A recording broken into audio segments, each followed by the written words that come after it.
ওলে বাবা, আমার করণ অর্জুন, গুলে গুলে গুলো আমার সোনার চাঁদ আমার।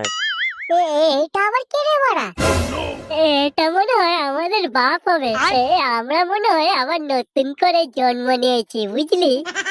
কিন্তু আমাদের বাপ আমাদের মতো দেখতে নয় কেন? জানি না বাড়া, হয়তো আমরা আমাদের মায়ের মতো দেখতে হয়েছে। আমাদের মা কোথায় গেল বলতো? তুমি এখন পুরোপুরি ভাবে সুস্থ আছো। পুটি জানো, আমাদের যমজ বাচ্চা হয়েছে। ওই দেখো আমাদের বাচ্চারা, কি সুন্দর লাগছে দেখতে। মার গাড়িতে লাউড়া, এবার আমাদেরকে কার কাছে পাঠিয়েছে?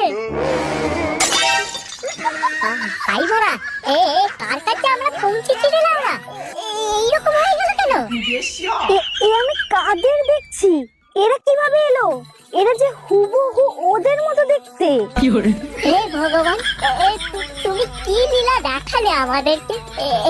শেষে গার্লফ্রেন্ডকে আমাদের মা বানিয়ে দিলে। ওলাউঠাগুলো মরে গিয়েও শান্তি দিল না, শেষে এদের দুজনকেই আমার কাছে পাঠিয়ে দিল। ওইসব বাদ দে লাউড়া, তুই কেন আগের জন্মের মতো দেখতে হয়েছিস সেটা আগে বল। আমারও একই প্রশ্ন, তুইও কেন আগের জন্মের মতো দেখতে হয়েছিস আমাকে?